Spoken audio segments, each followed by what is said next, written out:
ఖదిజ్ఞాసులు ఒక నిర్ణయానికి వచ్చారు. ఎక్కడ ఉన్నప్పటికీ అది మనదే. ఫరీద్ చెప్పినప్పటికీ మనదే, రమణ మహర్షి చెప్పినప్పటికీ మనదే, అద్వైతంలో చెప్పినప్పటికీ మనదే తత్వమసి అనేటువంటిది. ఇట్ ఈజ్ అమాంగ్ అస్, ఎక్కడో లేదు. దేవుని రాజ్యం అక్కడ ఇక్కడ అని చెప్పడానికి వీల్లేదు, అది మన మధ్య ఉన్నది అని చెప్పిన దానికి, ఈశావాస్యం ఇదం సర్వం అని చెప్పిన దానికి, తత్వమసి అని చెప్పిన దానికి, సర్వం కల్విదం బ్రహ్మ అని చెప్పిన దానికి, తూర్పుకు దిగు పడమరకు దిగు ఎటు తిరిగినా రెహమాన్ అనేటువంటి అల్లా రెహమాన్ ఆయనే ఉంటాడు. ఏ పక్క తిరిగినా నువ్వు అటు తిరిగి నమాజ్ చేస్తున్నావు పశ్చిమం వైపుకి. సత్కార్యం అంటే ప్రజల్ని పశ్చిమం వైపు, తలకాయల్ని పశ్చిమం వైపుకి తూర్పు వైపుకి తిప్పడం కాదని ప్రత్యేక ఒక ఆయత్తు. వేదాంత మేధస్సు ఇస్లాం శరీరంతో పురోగమించాలి, వేదాల్ని బైబిల్ని ఖురాన్ని దాటి మనిషిని తీసుకెళ్ళాలి అని సాహసోపేతంగా ఒక మనిషి ప్రకటించాడు. ఈ కార్యక్రమాన్ని టేకప్ చేయడానికి ఎవరు సిద్ధంగా ఉన్నారు? ఈ భూమి మీద మేము సిద్ధంగా ఉన్నాం. ఈ దివ్యాస్త్రాన్ని అందుకోవడానికి మేము సిద్ధంగా ఉన్నాం. మేము కింద పడేయండి. స్వామి వివేకానందుడి యొక్క దివ్యమైన సందేశాన్ని అందుకోవడానికి జై భారత్ సిద్ధంగా ఉన్నది. బాబాసాహెబ్ అంబేద్కర్ ఇచ్చిన కుల నిర్మూలన అందుకోవడానికి మేము సిద్ధంగా ఉన్నాం. You have to stand against the whole world, although you may have to stand alone. ఒక్కడే నిలబడాల్సి వచ్చిన యావత్ ప్రపంచాన్ని ధిక్కరించి నిలబడాలి అనేటువంటి సాహసాన్ని గాంధీజీ నుంచి అందుకోవడానికి మేము సిద్ధంగా ఉన్నాం. We're here. ఎవరైతే నువ్వు ఆధ్యాత్మికవాదులు అనుకుంటున్నావో, యేసుక్రీస్తు కానివ్వండి, బుద్ధుడు కానివ్వండి, కబీర్ కానివ్వండి, సూఫీ గురువులు అల్ హల్లాజ్ కానివ్వండి, షిరిడి సాయి కానివ్వండి, మీరు ఎవరి పేరని చెప్పండి, వాళ్ళు గ్రేటెస్ట్ రెవల్యూషనరీస్ అని అర్థం. అత్యంత తీవ్రమైనటువంటి విప్లవకారుడు. కృష్ణుడు విప్లవకారుడు, యేసుక్రీస్తు విప్లవకారుడు. సమాధానపరచడం అంటే ఏమిటి? సమాధానపరచడం అంటే ఒక సమస్య, ఒక యుద్ధం, ఒక వైరుధ్యం, ఒక బాధ, ఒక అన్యాయం, ఒక అక్రమం. నువ్వు వెళ్ళాలి, నువ్వు మాట్లాడాలి, నువ్వు ఓదార్చాలి, నువ్వు నిలబడాలి, నీ తలకాయ ఇవ్వాలి. అప్పుడు నువ్వు దైవకుమారుడు అవుతావు. క్రీస్తు తన దైవకుమారుడు కాదు, దైవకుమారుడు కావడానికి మార్గం చూపించినటువంటి మహోన్నతుడు.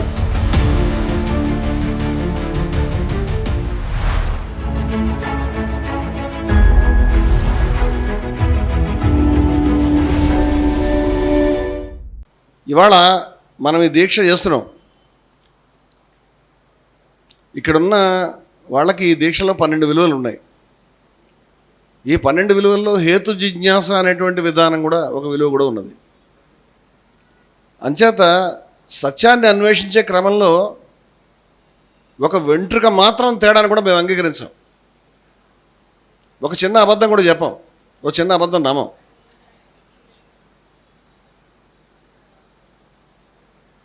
ఎంత దూరం వెళ్తాం,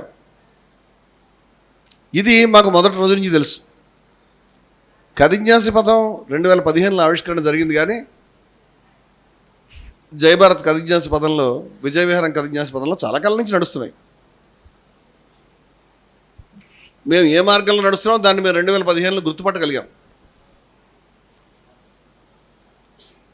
ఇప్పుడు కొన్ని చాలామంది నేను బాగా ప్రేమించేటువంటి మిత్రులు, మా నారాయణమ్మ గారు, మా విజయశంకర్ స్వామి గారు, ఈయనైతే మనలో భాగం అయిపోయారు కాబట్టి ఈయన ప్రత్యేకం చెప్పకూడదు, రెడ్డి గారిని. ఇగో రజనీ కుమార్ గారు, నా బహిప్రాణం అంటే రజనీ కుమార్ గారు, అక్కడ అమ్మగారు.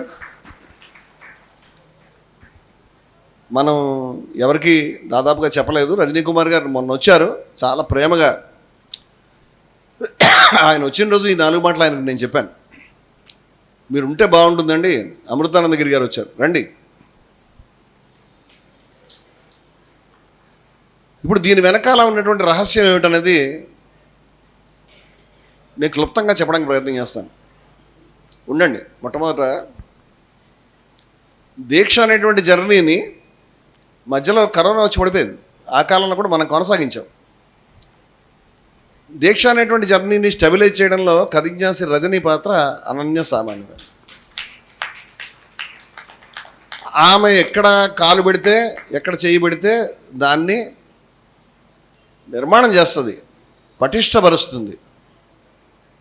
ఆమె పద్ధతి, వే ఆఫ్ వర్కింగ్ అది ఆడవాళ్ళ వల్లే అవుతుంది.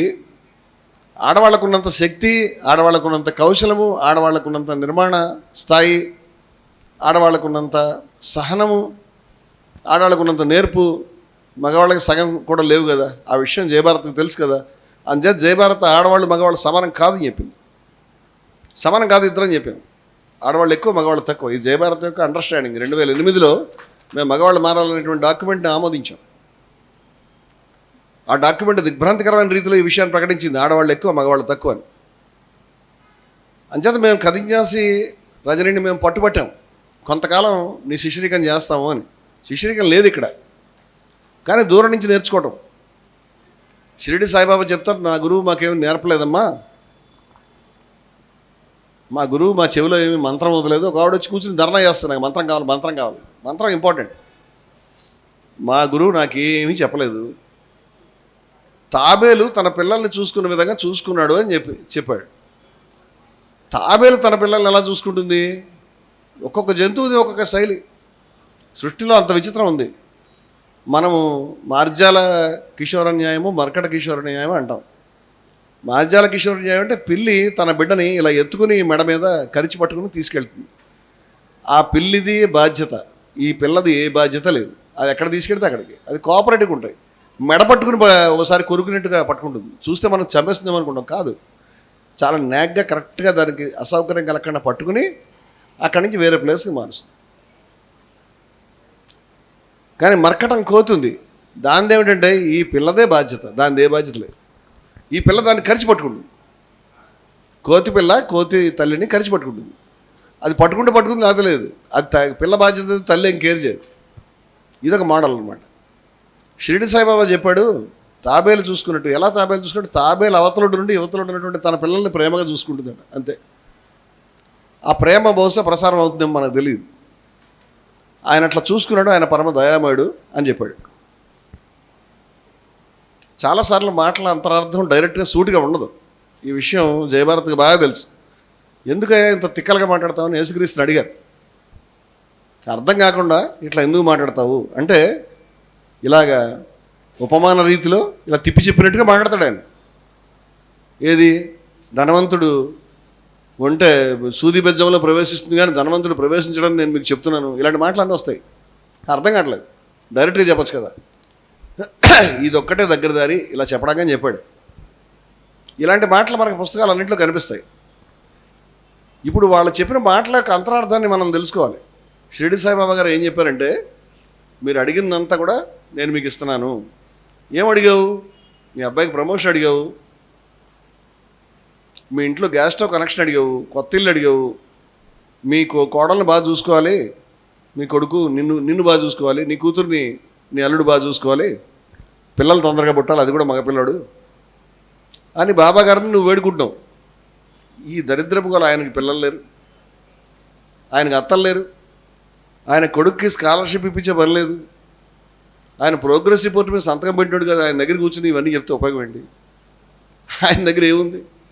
నీ దగ్గర ఏముంది? నీ రాజ్యం నాకు అప్పగించని రాహులుడు బుద్ధుడిని అడిగితే, నా దగ్గర ఉన్నది ఇదే అని వాడి గుండు చేయించి వాడికి సన్యాసం ఇప్పించాడు. వాళ్ళ దగ్గర అదే ఉంది. ఆ సన్యాసానికి అందరూ అర్హులు అవుతారా? శుద్ధోదనుడు వచ్చి గోల పెడతాడు, ఎంత పని చేసావా, నువ్వా లేవు, నీ కొడుకులు కూడా ఉండేవాళ్ళు, ఇప్పుడు నా బతుకు ఏంటని. అప్పుడు బుద్ధుడు బాధపడి చిన్న మాడిఫికేషన్ చేస్తాడు. ఇక్కడ నుంచి తల్లిదండ్రులు పర్మిషన్ లేకుండా చేయకండి అంటాడు. అది వేరే కథ. కానీ ఆస్తి అదే. అటువంటి ఆస్తి షిరిడి సాయిబాబా దగ్గర ఉంది, అటువంటి ఆస్తి కబీర్ దగ్గర ఉంది, అటువంటి ఆస్తి సూఫీ గురువుల దగ్గర ఉంది, అటువంటి ఆస్తి ఆదిశంకరుల దగ్గర ఉంది, అటువంటి ఆస్తి ఉపనిషత్తు దగ్గర ఉంది, అటువంటి ఆస్తి అందరి దగ్గర ఉంది, జీసస్ క్రీస్తు దగ్గర ఉంది. అందుకని మీరు అడిగిందంతా కూడా నేను ఎందుకు ఇస్తున్నానంటే, నేను ఇవ్వగలిగేది ఏదన్నా ఒకరోజు మీరు అడుగుతారని అని చెప్పాడు ఆయన. ఆయన ఇవ్వగలిగేది ఏమిటి? ఆయన ఇవ్వగలిగేది నీ జీవన సాఫల్యాన్ని అందించగలుగుతాడు. He can lift you from here. ప్రత్యాస్మ్యలోకాద్ అమృతా భవంతి అని చెప్పింది ఉపనిషత్తు. లోకాన్ని అధిగమించి అమృతులు కావడం గురించి అది చేయగలుగుతాడు ఆయన. షిరిడి సాయిబాబా గారు he can just do that. ఎవరైనా చేయగలుగుతారు ఆ లెవెల్కి వెళ్ళినటువంటి మహనీయులు. మనకు అది అక్కర్లేదు. మనకు కావాల్సింది ఏంటంటే, వాడు సినిమాలో డైలాగ్ చెప్పినట్టు, మా మేనమావ చెవిలో బొచ్చు తొలగించు, తర్వాత నేను మిగతా చూసుకుంటాను. అల్లు వాడు రావు గోపాలరావు సినిమాలో డైలాగ్ ఉంటుంది, స్వయంగా దేవుడు ప్రత్యక్షం అయితే అలా అడిగావు నువ్వు అని. మన కోరికలు సుమారుగా అలాగే ఉంటాయి. ఇప్పుడు మతం అనేది మనం ఎలా చూస్తున్నాం? మతం అనేది మనం ఇలా చూస్తున్నాం. ఎలా చూస్తున్నాం అంటే మణిమాణిక్యాల బురద తట్ట అని మనం అన్నాం. మణిమాణిక్యాల బురద తట్ట అంటే దాంట్లో మణులు మాణిక్యాలు ఉన్నాయి, చాలా విలువైనటువంటి గొప్ప సత్యాలు ఉన్నాయి, గొప్ప ఆదర్శాలు ఉన్నాయి, గొప్ప ఆవిష్కారాలు ఉన్నాయి. దాంతోపాటు బురద ఉంది, చెత్త చెదారం కనిపించట్లేదా? మతం అనే పేరు మీద ఎంత బురద ప్రచారం చేశారు మీరు, ఎంత మురికిని మీరు జనం మీరు రుద్దారు. ఆడవాళ్ళు అణిచేశారు, కింది కులాలు అణిచేశారు, వివేకానందుడు బాధపడ్డాడు. It is there, it is there in your Gita, it is there in your Bible, it is there in your Quran. I'm very sorry. ఆ మాట అంగీకరించే గట్స్ నీకు ఉండాలంతే. నువ్వు మురికి ఉన్నటువంటి తట్టను తీసుకుని నేను యథాతథంగా తీసుకెడతానంటే నష్టపోతావు. నీ ఇల్లు మురికి అవుతుంది, నీ బట్టలు మురికి అవుతుంది, నీ తల మురికి అవుతుంది. నువ్వు దాన్ని బయట పరేస్తే నష్టపోతావు, మణిమాణిక్యాలు నష్టపోతావు. దీనికి ఉన్న ఏకైక మార్గము ఆ మురికిని శుభ్రపరిచి ఆ మణిమాణిక్యాలను ఉపయోగించుకోవడం మాత్రమే. అది కవిన్యాసి పంథ. అది షిరిడి సాయిబాబా ప్రామిస్ చేసినటువంటి నేను మీకు ఇవ్వగలిగింది అని చెప్పింది. जो मैं दे सकता हूं अगर कोई पूछे तो अच्छा है. साईरा जी हमारा पास है, शिरडी का बहुत नज़दीक रहता है, जय भारत का నేషనల్ ప్రెసిడెంట్ సాయిరా జీ. జాన్ గారు ఎక్కడి నుంచో పాపం కురుక్షేత్రం. మీరు ఎక్కడి నుంచి వచ్చారు? కురుక్షేత్రం నుంచి వచ్చారండి ఈ మీటింగ్కి. జాన్ గారు గీతా ప్రచారకులు.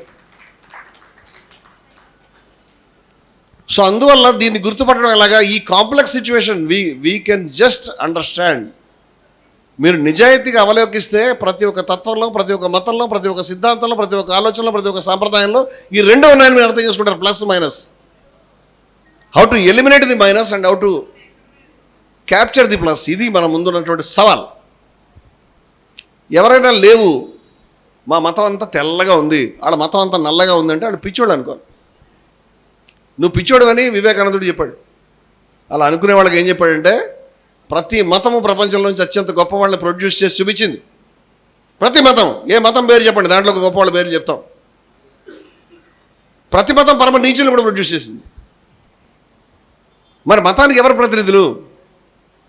గాంధీజీ అంబేద్కర్కి రాస్తూ అన్నాడు, ఏ మతానికైనా ఏ ధర్మానికైనా దాంట్లో ఉన్నటువంటి ఉత్తములు ప్రాతినిధ్యం వహిస్తారు కానీ అధములు కాదయా, వాళ్ళని చూడదు నువ్వు అని చెప్పాడు. వాళ్ళ మీద తీసే నీ దృష్టి, ఉత్తమోత్తములు వచ్చారు వాళ్ళని చూడరాదా అని చెప్పాడు. అది మతాలని చూసే విధానం, సంప్రదాయాలను చూసే విధానం. ఉత్తమమైన విలువల్ని, ఉత్తమమైన వ్యక్తుల్ని, ఆదర్శనీయుల్ని గుర్తుపెట్టుకోవాలి. అంతేగాని గాడిసేని, లేకపోతే ఔరంగజేబుని, ఫరూక్ సియర్ని, ఇంకెవడో కాశ్మీర్ రజ్వీని కాదు. ఇప్పుడు ఆశ్చర్యపోయే విషయం ఏంటంటే ఆయన ఇంట్లో కొన్ని మణిమాణిక్యాలు ఉన్నాయి, ఈయన ఇంట్లో కొన్ని మణిమాణిక్యాలు బుర్రతట్ట ఈయన ఇంట్లో 4-5 ఇళ్లలో ఉన్నాయి. వివేకానందుడు చికాగోలో చెప్పాడు, నా మతమే ఉండాలి, ఈ మతాలను నశించిపోవాలని నువ్వు కోరుకుంటే నీ కోరిక అసాధ్యం, నీకు నా మనస్సు లోపల నుంచి నేను పరితాపం తెలియజేస్తున్నాను, ఐఎమ్ వెరీ సారీ, అవదు నీ పని అని చెప్పాడు. ఆ విషయాన్ని ఇక్కడ ఉన్నటువంటి మతోన్మాదులు, హిందూ, ముస్లిం, క్రిస్టియన్ మతోన్మాదులు దే మస్ట్ అండర్స్టాండ్. ఆయన చెప్పాడు 2 బావుల 2 కప్పల కథ, అద్భుతమైనటువంటి కథ అది. ఇంత సరళంగా ఎలా చెప్పగలుగుతారు విషయాలు నాకు తెలియదు. స్వామి వివేకానందుడు భారతదేశాన్ని గుర్తు చేయడానికి వచ్చాడు. ఆయన కొత్త విషయం ఏమీ చెప్పలేదు. ఏం చెప్పాడండి వివేకానందుడు? నేను ఆయన వ్యతిరేకంగా ఉన్నప్పుడు ఎక్కిరించేవాడిని, అరైజ్ అవేక్, లే మేలుకు. ఇది కూడా ఒక ఫిలాసఫీనా? ఏం చెప్పాడు మీ వాడని? నా నోటికి జడిసి ఎవడో అడ్డానికి వచ్చి చెప్పవాడు కాదు. అప్పటికి నాకు తెలియని విషయం, తర్వాత తెలిసిన విషయం అంటే అరైజ్ అవేక్ కూడా అయింది కాదు, అది కఠోపనిషత్తులు. అది క్షురస్య ధార నిశిత దురత్యయ దుర్గం పదస్తత్ కవయో వదంతి ఉత్తిష్టత జాగ్రత్త ప్రాప్యవరాన్ని బోధత అని కఠోపనిషత్తు చెప్పింది. మార్గం కత్తి అంచు వలె తీక్షణమైనది, మజాక్ కాదు. You just can't go there. నడవలేవు, కత్తి అంచు మీద నడుస్తావా? క్షురస్య ధార నిశిత దురత్యయ, అంత తీవ్రంగా తీక్షణంగా ఉన్నది. దురత్య అంటే దాటడానికి వీలు లేనటువంటిది. దుర్గం అంటే కష్టసాధ్యమైనది. దుర్గం పదస్తతి, ఈ దారి చాలా కష్టసాధ్యమైనది. కవయో వదంతి, తెలిసిన వాళ్ళు చెప్తున్నారు. ఇంత భయపెట్టిన తర్వాత వివేకానందుడు ఏం చెప్పాలి మనకి? వెనక్కి వెళ్ళు, సామాను సర్దుకో అని చెప్పాలి. ఆయన చెప్పలే. ఉత్తిష్టత జాగ్రత్త ప్రాప్యవరాన్ని బోధత, లే, మేలుకో, లక్ష్యాన్ని సాధించేదాకా విశ్రమించకు, దేన్ని కత్తిరించి మీద నడవమని చెప్పాడు. ఈ మొదటి భాగాన్ని తీసేసి అరైజ్ అవేక్ అని చెప్తే అర్థం కాదు. బహుశా నిద్ర నుంచి లేవమంటాడేమో, పొద్దున్నే కాఫీ తాగమంటాడో అర్థమవుతుంది మనకి. ఆయన చెప్తున్నది అది కాదు. జీవన సాఫల్యాన్ని అందుకునేటువంటి మార్గం అత్యంత కఠినమైనది, దాని మీద నడవమని చెప్తున్నాడు ఆయన. వీళ్ళంతా ఒకటే భాషలో మాట్లాడినట్టుగా మనకు అనిపిస్తుంది. కింద సూఫీ ఫానా అనేటువంటి ఒక హాల్ని ఆవిష్కరించుకున్నాం. ఆ ఫరీద్ అనేటువంటి సూఫీ మహానుభావుడు ఏం చెప్పాడంటే, ఎన్నో పుస్తకాలు చదివావయా, పడి ఇల్మ్ హజారే హజా అని పంజాబీ కలాం అది. 1000 పుస్తకాలు చదివావు, నీ మనసు ఎప్పుడైనా చదివావా? చదవలేదే. రమణ మహర్షి ఏమంటాడు, నిన్ను నువ్వు తెలుసుకోమని. ఏమిటి తేడా? నిన్ను నువ్వు తెలుసుకోమనే దానికి నీ మనసు అనే పుస్తకాన్ని నువ్వు చదవలేదని చెప్పిందని ఏమిటి తేడా? నేను తెలుసుకుందాను అడుగుతున్నాను. ముస్లింలంతా దుర్మార్గులు, ఏది కూలగొట్టేస్తారు అని, చంపేస్తారు అని నమ్ముతున్న వాళ్ళకి అర్థం చేసుకోవాల్సిన విషయం ఏంటంటే, ఫరీద్ చెప్పాడు మందిరాన్ని కూల్చేయండి. మనకు తెలుసు కదా, ముస్లిమ్స్ అదే అంటారు కదా, మందిరాన్ని కూల్చేయమనే కదా, అదే అన్నాడు ఫరీద్. మసీదులు కూడా కూల్చేయండి అని చెప్పాడు. ఒక ముస్లిము భారత ఉపఖండం చేసుకునేటువంటి గర్వం, ధైర్యం ఆ ఫరీద్ని చూసి కన్వర్ట్ అయ్యారు మన వాళ్ళంతా కూడా. ఆ ఫరీద్ చెప్పాడు, బేషక్, ఏం అనుమానం లేదు, తోడో మందిర్ మస్జిద్ తోడో, మగర్ ఏక్ ప్యార్ భరా దిల్ మత్ తోడో. ఒక్కటైనా సరే ప్రేమ నిండిన హృదయాన్ని నువ్వు బదలగొట్టే ముందు అవసరమైతే అన్ని బదలగొట్టే. అక్కర్లేదు ఇవన్నీ కూడా, మనకి మందిరాలు అక్కర్లేదు, మసీదులు అక్కర్లేదు, మనుషులు కావాలి. వాళ్ళ హృదయాలు దెబ్బతినకూడదు, నొచ్చుకోకూడదు. ఏం చెప్పాడండి? అటువంటి మహనీయులు వచ్చారు ఇక్కడ, తెలుసా మీకు? మాట్లాడుతుంటే అసలు సూది బెజ్జం అంత బుర్ర లేనటువంటి వాళ్ళు దాంట్లో ఏం సబ్జెక్ట్ అర్థం అవుతుంది వాడికి? ఆడు కూర్చొని రోజు పోస్టులు పెట్టేది చూసి ఇంకా ఎగ్జైట్ అవుతున్నటువంటి పిల్లలకు చెప్పాలి ఈ విషయాలని కూడా మనం. వాడు ఔరంగజేబు ఒక సూఫీ ఫకీర్ని చంపేశాడు, సర్మద్దాన్ అనేటువంటి తలను తీస్తాడు. కానీ సూఫీలు లేకుండా వచ్చిందా మొఘల్ సామ్రాజ్యం? మీరు మొఘలాజం సినిమా తీసి మొట్టమొదటి ఫ్రేమ్లో చూస్తే ఆయన కొడుకు కావాలని కాలి నడకన అక్బర్ నడుచుకుంటూ వెళ్తాడు సూఫీ దగ్గరికి, అజ్మీర్ కాదు, మరొక సూఫీ దగ్గరికి. మీరు ఫతేపూర్ సిక్రీ వెళ్ళి చూస్తే అక్కడ సూఫీ గురువు యొక్క సమాధి ఉంటుంది ఇప్పటికీ. ఎక్కడ? చక్రవర్తి గారి మందిరానికి పక్కన కోటలో మధ్యలో గురువు గారు ఉండాలి, లేకపోతే నేను ఉండి వేస్ట్. అది గౌరవం. మీకు అక్బర్ తెలియదు, ఔరంగజేబు తెలుసు. ఫరూక్ సియర్ అనేటువంటి వాడు దుర్మార్గుడు. భారతదేశంలో ఈ కమ్యూనిస్టులు తెలుసుకోవాలి, మొట్టమొదట సోషలిస్టు, మొట్టమొదట కమ్యూన్ ఏర్పాటు చేసినటువంటి షా ఇనాయత్ అనేటువంటి అద్భుతమైనటువంటి సూఫీ. నా దౌర్భాగ్యం ఏంటంటే నేను ఇవన్నీ 15 ఏళ్ల క్రితం రాసి ప్రింట్ చేసుకోలేదు. అటువంటి షా ఇనాయత్ ఎవరితో యుద్ధం? ఫరూక్ సియర్ యుద్ధం చేసి చంపేశాడు ఆయన. మనకి ఫరూక్ సియర్ ఆదర్శం కాదు, ఔరంగజేబ్ ఆదర్శం కాదు, సర్మద్ ఆదర్శం, షా ఇనాయత్ ఆదర్శం, ఫరీద్ ఆదర్శం. సుస్రత్ ఫతే అలీ గారి పాట వినండి, మీకు అర్థమవుతుంది. దీన్ని బురద, దాన్ని మణి అంటున్నాం. మీరు అనకపోతే ఇంకో మాట అనండి. మీకు నచ్చకపోతే మీరు సొంత పేరు పెట్టండి. నేను అడుగుతున్నా, ఉన్నాయా లేవని? మీ కుర్రాల్లోనే కాళ్ళు తీసేయండి, చేతులు తీసేయండి. దొంగతనం వస్తే ఆడవాళ్ళని గట్టిగా గొడవ చేస్తే 2 పీకండి, 4 పెళ్లి చేసుకోండి. ఈ దరిద్రం అంతా ఉంది. మీ కుర్రాల్లోనే చాలా గొప్ప విషయాలు ఉన్నాయి. ఒక్క మనిషిని చంపినా యావత్ మానవాళిని చంపినట్టే ఉంది. పహల్గామ్లో ఎవరైతే తుపాకీ ఎక్కుపెట్టి చంపాడో అమాయకుల్ని చంపితే యావత్ మానవాళిని చంపిన పాపం అంతా వాడిని ఎత్తిన ఉంటుందని ఖురాన్ చెప్తోంది. అది ఖురాన్ అంటే. That is the spirit. నందరీషన్ లేదు, నిద్ర అడిగితే నిద్రలోంచి కాశ్మీర్లోంచి అదే చెప్తాడు ఆయన. ఏ మహానుభావుని అడిగితే అదే చెప్తాడు. ఇది మతం యొక్క ఆదర్శం. ఎవడు ఫాలో కావట్లేదు, నువ్వు ఫాలో కారాదు. హిందువులు ఫాలో అవుతున్నారా? చాలామందికి చాలా తెలివిగా ఒక వర్డ్ కాయిన్ చేసి ఇదంతా మైండ్ ట్యూనింగ్ చేస్తున్నారు. మీరు అర్థం చేసుకోండి. టెర్రరిస్టులు ముస్లింలు, హిందువులు. ముస్లింలు అంతా టెర్రరిస్టులు కాదు, కానీ టెర్రరిస్టులు అంతా ముస్లింలే. ఈ మాట విపరీతంగా పాపులర్ అయిపోయింది. అవునా కదా? విన్నారా ఈ మాట? మీరు విన్నారా? టెర్రరిస్టులు అంతా ముస్లింలే. మరి గౌరీ లంకేష్ని చంపింది ఎవడు? నేను తెలుసుకుందాను అడుగుతున్నాను. దబోల్కర్ని చంపింది ఎవడు? కల్బుర్గిని చంపింది ఎవడు? చెప్పండి, ఎవరొక సమాధానం. ఎవరు చంపారు? మరి వాడు ముస్లిం మతోన్మాద, హిందూ మతోన్మాద? ఎవరు చంపారని అడుగుతున్నాను. గోవింద్ పన్సారాన్ని చంపింది ఎవరు? ఎంతమంది చంపారు వీళ్ళు? గాంధీ గారిని చంపింది ఎవరు? 5 టెర్రరిస్టులో 5 బాంబు వేశాడు. మీకు అదే కదా ప్రమాణం. మదన్ లాల్ పహవా బాంబు వేశాడు. ప్లానింగ్ సావర్కర్ చేశాడు. ఈ విషయాన్ని ఆల్రెడీ కపూర్ కమిషన్లో తేల్చారు కాబట్టి చెప్తున్నాను నేను. ఏ కోర్టుని ఎదుర్కొంటాం కావాలంటే. ఆయన కొంతకాలం మీ ఆర్ఎస్ఎస్ సభ్యుడంటే మీకు చాలా నొప్పిగా ఉంది. కానీ ఆయన ఉరికంబం మీద నిలబడి ఏ పాట పాడాడో, త్వయా సింధు భూమే సుఖం వర్ధితోహం అనేటువంటి దాంట్లో హిందూ రాష్ట్రం అనేటువంటి మాట ఉందా లేదా? ఈ హిందూ రాష్ట్రం ఈ పాటలో ఎందుకు ఉంది? ఆయన ఎందుకు పాడాడు? మీకు ఇద్దరికీ సంబంధం హిందూ రాష్ట్రం. గాడిసేకి నీకు ఎందుకు సంబంధం మెయింటైన్ చేస్తాను అడుగుతున్నాను నేను. వై? ఏ కారణం వల్ల సంబంధం మెయింటైన్ చేస్తాం? ఇది హిందువుల ఆదర్శమా? ఇది ఎప్పుడైనా చేసామా? ఖుష్వంత్ సింగ్ గారిని ఆయన ఒక కథలో ఒక మిత్రుడు చెప్పాడు. పాకిస్తాన్లో ఆయన తల్లిదండ్రులు నరికేశారు. నరికేసిన తర్వాత ఆయన ఇండియా వచ్చాడు. ఎవరు లేరు ఆయనకి. ఆయన తిరుగుతూ ఎక్కడైనా మత కలహాలు జరిగితే దాన్ని ఆపడానికి, వాళ్ళని సేవ్ చేయడానికి ట్రై చేశాడు. ఏమయ్యా, ముస్లింలు కదా నేను చంపేసింది అని. తప్పు. ముస్లింలు కాదు, మతోన్మాదులు చంపేశారు. ముస్లిం మతోన్మాది చంపేశాడు, హిందూ మతోన్మాదులు, వీళ్ళిద్దరు మతోన్మాదులు, మతస్థులు కాదు. అందుచేత ఎక్కడ ఎవరు ఏ తల్లిదండ్రుల్ని, ఏ బిడ్డల్ని, ఏ ఆడవాళ్ళని చంపుతున్నా అక్కడ నేను నా తల్లిదండ్రుల యొక్క హంతకుల్ని చూస్తాను అని చెప్పాడు ఆయన. వాడు హిందువా ముస్లిమా అది ఇంపార్టెంట్ కాదు, వాడు హంతకుడు. వాడే. వాళ్ళు ఎంతమంది, మేము ఎంతమంది.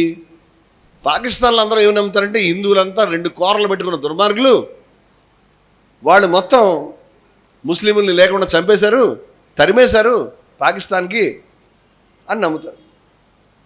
నానా బాధపడి వచ్చామని వాళ్ళ పుస్తకాల్లో చెప్తారు. తప్పదు అలా చెప్పడం. ఇలాంటి దరిద్ర కథలు చెప్తే ఇక్కడ కూడా హిందువులు అదే పని చేశారు. మీరు నన్ను అడుగుతారు ఎవరు ఎక్కువ మంది అని. That is very wrong question. హంతకుల్లో ఎవరు ఎక్కువ హంతకుడు, ఎవరు తక్కువ హంతకుడు, ఎవరు ఎక్కువ ద్వేషశాలి, అది అవసరం లేదు. అసలు ఎవరు ఎక్కువ అని తెలుసుకునే ప్రయత్నం చేయకూడదు. మన వాళ్ళంతా ఎప్పుడు ఈ కంపారిటివ్ స్టడీ, గాంధీ గొప్ప, అంబేద్కర్ గొప్ప, నారాయణ గురు గొప్ప, ఫూలే గొప్ప, ఎవరు ఒకళ్ళే గొప్ప ఉండాలి. ఆకాశంలో అనంతమైన నక్షత్రాలు ఉంటాయి, ఎందుకు ఒకటే నక్షత్రాన్ని కాదు తీసుకుని ఆ గొట్టమెట్టి చూసుకుంటూ తీసే కళ్ళు విప్పి చూడు, మొత్తం నక్షత్రాలు కనిపిస్తాయి నీకు. మహానుభావులు ఎందరో ఉన్నారు సంప్రదాయాల్లో. ప్రతి మతానికి దాని యొక్క నడక ఉంటుంది. బుర్ఖాని బ్యాన్ చేశారు. ఇవాళ తుర్కీ అనేటువంటి దేశం చాలా తప్పు చేసింది, పాకిస్తాన్కి ఆయుధాలు పంపించి. అదే తుర్కీలో దాని పేరు టర్కీ, కమాల్ పాషా అనేటువంటి ఆయన ఒకప్పుడు బుర్ఖాలను బ్యాన్ చేశాడు. ఆధునికమైనటువంటి పద్ధతి వైపు తీసుకెళ్ళాడు. అదొక ప్రయాణం. ఇక్కడ గాంధీ గారు, మౌలానా, అబుల్ కలాం ఆజాద్, నెహ్రూ, రాజా రామ్మోహన్ రాయ్, ఫూలే, అంబేద్కర్ చాలా మార్గాల్లోకి తీసుకెళ్లేదా మన్ని? ఇప్పుడు నువ్వు మనుస్మృతిని తగలబెడతానంటే నా పుస్తకాన్ని ఎంత తగలబెడతావు, నువ్వు గొడవకు రావట్లేదా? మతం అనే దాంట్లో ప్రయాణంలో ఇలా సూటిగా ఉండదు, ఇలా ముందుకి వెనక్కి పైకి కిందకి ఉంటుంది. ఈ విషయం మాకు తెలుసు. ఇప్పుడు ఏం చేయాలి? How to deal with these religions, how to deal with these philosophies. ఏం చేయమంటారు చెప్పండి? ఈ ఫిలాసఫీని బయట పారేద్దామా? ఈ ఫిలాసఫీతో యుద్ధం చేద్దామా? ఒక ఫిలాసఫీ మాత్రమే నెత్తి మీద పెట్టుకుందామా? ఖదిజ్ఞాస్లో ఒక నిర్ణయానికి వచ్చారు. ఎక్కడ ఉన్నప్పటికీ అది మనదే. ఫరీద్ చెప్పినప్పటికీ మనదే, రమణ మహర్షి చెప్పినప్పటికీ మనదే, అద్వైతంలో చెప్పినప్పటికీ మనదే. తత్వమసి అనేటువంటిది ఇట్ ఈజ్ అమాంగ్ అస్, ఎక్కడో లేదు. దేవుని రాజ్యం అక్కడ ఇక్కడ అని చెప్పడానికి వీల్లేదు, అది మన మధ్య ఉన్నది అని చెప్పిన దానికి, ఈశావాస్యం ఇదం సర్వం అని చెప్పిన దానికి, తత్వమసి అని చెప్పిన దానికి, సర్వం కల్విదం బ్రహ్మ అని చెప్పిన దానికి, తూర్పుకు దిగు పడమరకు దిగు ఎటు తిరిగినా రెహమాన్ అనేటువంటి అల్లా రెహమాన్ ఆయనే ఉంటాడు. ఏ పక్క తిరిగినా నువ్వు అటు తిరిగి నమాజ్ చేస్తున్నావు పశ్చిమం వైపుకి. సత్కార్యం అంటే ప్రజల్ని పశ్చిమం వైపు, తలకాయల్ని పశ్చిమం వైపుకి, తూర్పు వైపుకి తిప్పడం కాదని ప్రత్యేక ఒక ఆయత్తు అది మేము ప్రచారం చేస్తూ ఉన్నాం. అందుచేత దేన్ని పక్కన పెట్టాలని మేము అనుకోవట్లేదు. స్వామి వివేకానందుడు చెప్పాడు, వేదాలని, బైబిల్ని, ఖురాన్ని దాటి మనిషిని ముందుకు తీసుకెళ్లాలని. నువ్వు ఆయన తలపగానే ఇమిటేట్ చేస్తున్నావు, ఆయన చొక్కాని ఇమిటేట్ చేస్తున్నావు. ఆయన ఇచ్చినటువంటి అమరమైన సందేశాన్ని ఒక్క మనిషి బయటికి తీసుకెళ్ళా? ఆ రోజు ఆయన చెప్పాడు కదా. నేను క్లాసెస్లో ఎవరు అడిగారు, సర్ఫరాజ్ అహ్మద్ రాసినటువంటి ఉత్తరం అని నేను ఆధారం తీసి చూపించాను. వేదాంతం అనండి, అద్వైతానండి, it is the religion of future and light and humanity, భవిష్యత్తు వికసిత మానవాళి యొక్క మతం అని చెప్పినటువంటి వాడు వివేకానందుడు. వేదాంత మేధస్సు ఇస్లాం శరీరంతో పురోగమించాలి, వేదాల్ని, బైబిల్ని, ఖురాన్ని దాటి మనిషిని తీసుకెళ్ళాలి అని సాహసోపేతంగా ఒక మనిషి ప్రకటించాడు. ఈ కార్యక్రమాన్ని టేకప్ చేయడానికి ఎవరు సిద్ధంగా ఉన్నారు ఈ భూమి మీద? మేము సిద్ధంగా ఉన్నాం. ఈ దివ్యాస్త్రాన్ని అందుకోవడానికి మేము సిద్ధంగా ఉన్నాం. మేము కింద పడేయండి. స్వామి వివేకానందుడి యొక్క దివ్యమైన సందేశాన్ని అందుకోవడానికి జై భారత్ సిద్ధంగా ఉన్నది. బాబాసాహెబ్ అంబేద్కర్ ఇచ్చిన కుల నిర్మూలన అందుకోవడానికి మేము సిద్ధంగా ఉన్నాం. You have to stand against the whole world, although you may have to stand alone. ఒక్కడే నిలబడాల్సి వచ్చిన యావత్ ప్రపంచాన్ని ధిక్కరించి నిలబడాలి అనేటువంటి సాహసాన్ని గాంధీజీ నుంచి అందుకోవడానికి మేము సిద్ధంగా ఉన్నాం. We're here. అరే నువ్వు ఫాలో అవుతున్నావు కదా, తిరుగుతున్నావు కదా, గుండు చేసుకుంటావు కదా, దండాలు పెట్టుకుంటావు కదా, మేము కూడా ఫాలో అవుతాం. నువ్వు చెక్ చేసుకో దేన్ని ఫాలో అవుతున్నావు. బేషక్ మందిర్ మస్జిద్ తోడు అని ఆయన చెప్పాడు. కానీ సత్యాన్ని కూల్చివేయవద్దు, ప్రేమ నిండిన హృదయాన్ని కూల్చివేయద్దు అని చెప్పాడు. ప్రేమ నిండిన హృదయం యొక్క రక్షణకి ఉన్నటువంటి సిద్ధాంతం ఏది? మనుషుల ప్రేమతో నింపేటువంటి సిద్ధాంతం ఏది? ద్వేషానికి వ్యతిరేకమైనటువంటి సిద్ధాంతం ఏది? అది అక్కర్లేదా మనకి? అది అక్కర్లేదా? ఇది ఒక అన్వేషణ, మహా అన్వేషణ. మానవ జాతి చరిత్రలో కథింజాసులు చేస్తున్నటువంటి అన్వేషణ మానవ జాతి చరిత్రలోనే మహా అన్వేషణ. ఇది ఒకటే ఒక గొప్ప అన్వేషణ నేను చెప్పడం లేదు, మేము కొనసాగిస్తున్నాం అని చెప్తున్నాం. మేము కంటిన్యూ చేస్తున్నాం. మేము షిరిడి సాయిబాబాని, కబీర్ని కొనసాగిస్తున్నాం. షిరిడి సాయిబాబా తనకు మతం పెట్టారని చెప్పలేదే. కోర్టులో నిలబెట్టి ఆయన అడిగితే ఆయన ఏం చెప్పాడు? పోలీసు అధికారులు విచారణకు వచ్చినప్పుడు మతం కబీరు, కులం పరవర్దిగారు అని చెప్పాడు. మేము కూడా మా మతం కబీర్ అని చెప్తున్నాం. కబీర్ హాల్ కట్టుకున్నాం కింద. మా మతం కబీరు, కులం పరవర్దిగారు. పరవర్దిగారు అంటే ఏమిటి? నువ్వు చూసే విగ్రహం కాదు, దాని వెనకాల ఉన్న విలువలు. నువ్వు చూసే మందిరం, మసీదు కాదు, ప్రేమని నింపేటువంటి హృదయాలు, ప్రేమను అందించేటువంటి హృదయాలు.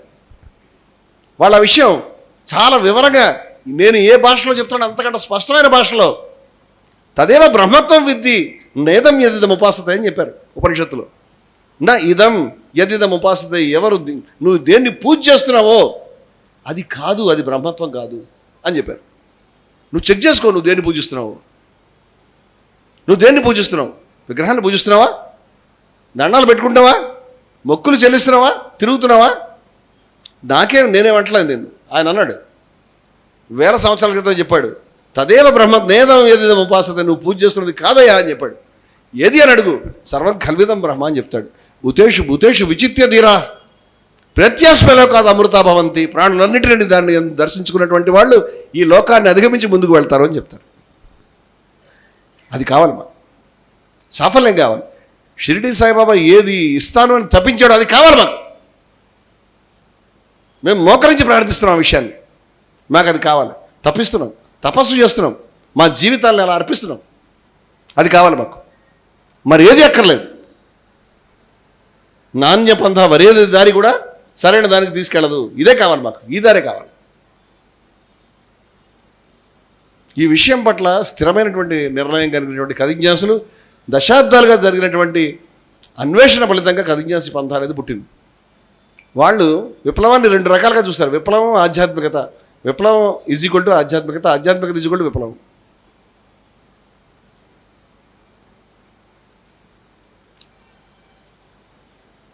నన్ను ఎవరో అడిగితే ఎందుకు ఇట్లా మాట్లాడితే మీరు ఈ విప్లవం ఇలా మాట్లాడతారని, మీకు నచ్చకపోతే యుద్ధం అని పెట్టుకోండి. యుద్ధం ఆధ్యాత్మికత, ఆధ్యాత్మికత యుద్ధం అని చెప్తా కావాలండి. ఎందుకంటే కృష్ణుడు అదే చెప్పాడు. కృష్ణుడు అదే చెప్పాడు, తతోన యుద్ధాయ యుజ్జస్వ సుఖదుఖే సమయకృత్వ లాభం జయో అనేటువంటిది ఒక బ్యాలెన్స్ ఆఫ్ మైండ్. సుఖాన్ని దుఃఖాన్ని సమానంగా తీసుకో, లాభాన్ని లాభం లేకపోవడం సమానంగా తీసుకో, బంగారాన్ని మట్టిని సమానంగా తీసుకో, మానాన్ని అవమానాన్ని సమానంగా తీసుకో. బుద్ధుడు దీన్నే సమ్యక్ దృష్టి అన్నాడు. సమ్యక్ దృష్టి చేస్తూ సమ్యక్ కర్మ చేయాలి అన్నాడు. గీతా శ్లోకం సమ్యక్ కర్మ నెక్స్ట్ లైన్లో చెప్తోంది, తతో యుద్ధాయ యుజ్జస్వ, ఆ విధంగా యుద్ధం చేయి అని చెప్పింది. నైవం పాపం అవాప్స్యసి. ఎందుకు? వీడు భయపడతాడని చెప్పింది, నీకేం పాపం అంటదిలే అని, యుద్ధం చేయమని. ఎవరికి?